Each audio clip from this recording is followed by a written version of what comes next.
ఆంధ్రప్రదేశ్ రాష్ట్ర ఆర్థిక శాఖ మంత్రి పయ్యావుల కేశవ్ ఆంధ్రప్రదేశ్ ప్రభుత్వం తరపున కర్ణాటకలోని తుంగభద్ర డ్యాంను మంగళవారం సందర్శించారు. కర్ణాటక రాష్ట్రంతో పాటు ఆంధ్రప్రదేశ్లోని రాయలసీమ ప్రాంతానికి కీలకమైన సాగునీరు అందించే ఈ డ్యాం వద్ద ప్రస్తుతం నూతనంగా అమరుస్తున్న గేట్ల పనులను మంత్రి ప్రత్యక్షంగా పరిశీలించారు. ఈ సందర్భంగా తుంగభద్ర డ్యాం వద్ద వైకుంఠం గెస్ట్ హౌస్లో అధికారులతో మంత్రి సమావేశమయ్యారు. గేట్ల ఆధునీకరణ పనులు, పురోగతి, భద్రతా ప్రమాణాలు, అదేవిధంగా భవిష్యత్తులో నీటి నిల్వ సామర్థ్యాన్ని పెంచే చర్యలపైన అధికారులు ఇచ్చిన వివరాలను మంత్రి ఆరా తీశారు.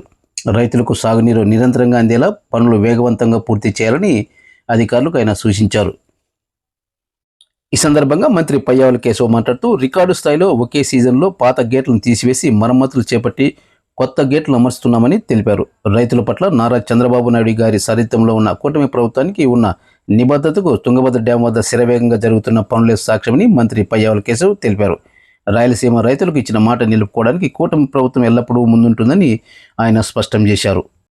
తుంగభద్ర డ్యాం పరిశీలించిన ఆర్థిక మంత్రి పయ్యావుల కేశవ్ అనంతరం తుంగభద్ర డ్యాం నుంచి రాయలసీమకు నీరందించే ప్రధానమైన Tungabhadra project high level canal 37.700 kilometre నుంచి 38.502 కిలోమీటర్ వరకు ఉన్నటువంటి 802 కిలోమీటర్ల పొడవైన దరోజీ టన్నెల్ను కూడా పరిశీలించారు. ఈ డ్యాం పరిశీలన కార్యక్రమంలో ఆంధ్రప్రదేశ్ ప్రభుత్వ విప్ రాయదుర్గం ఎమ్మెల్యే కాలువ శ్రీనివాసులు, అదేవిధంగా ప్రభుత్వ అధికారులు ట్రాక్టర్పై దరోజీ టన్నెల్లోకి వెళ్లి టన్నెల్ లోపల భాగాన్ని పరిశీలించారు. ప్రధానమైనటువంటిది తుంగభద్ర ఆయకట్టు ప్రాంత రైతుల్ని కాపాడడం కోసం మేము ఆ రోజున సకాలంలో చర్యలు తీసుకున్నాం. తెల్లవారుజామున గేటు కొట్టుకుపోయింది అన్న వార్త తెలిసినప్పుడే ఇక్కడికి వెంటనే రావడం, ఆ ఎక్స్పర్ట్ కన్నయ్యని తీసుకుని రావడం. ఇదే 19వ గేటు మీకు కనపడతా ఉంది. ఇదే గేటు కొట్టుకుపోయింది.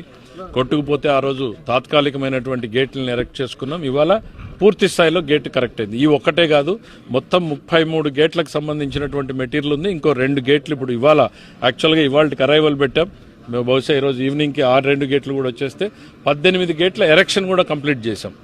సో మేము మేకి కంప్లీట్ చేయాలనుకున్నాం. ఇదే స్పీడ్లో వర్క్స్ పురోగతి జరిగితే మాత్రం ఏప్రిల్ ఎండ్కి మేము కంప్లీట్ చేయగలుగుతామన్నటువంటి నమ్మకం వచ్చింది. తుంగభద్ర డ్యాం మీద ఆధారపడినటువంటి ప్రతి రైతుకి ఇవాళ నేను ఈ డ్యాం మీద నుంచి నమ్మకాన్ని ఇస్తున్నాం. ఈ సీజన్లో ఇది పూర్తి చేస్తాం. ఖచ్చితంగా ఒక్క చుక్క నీటిని కూడా వృధా కానివ్వకుండా కాపాడుకుంటాం. జిల్లా రైతుల రుణం తీర్చుకుంటాం అనేటువంటిది ఈ సందర్భంగా తెలియజేస్తున్నాను.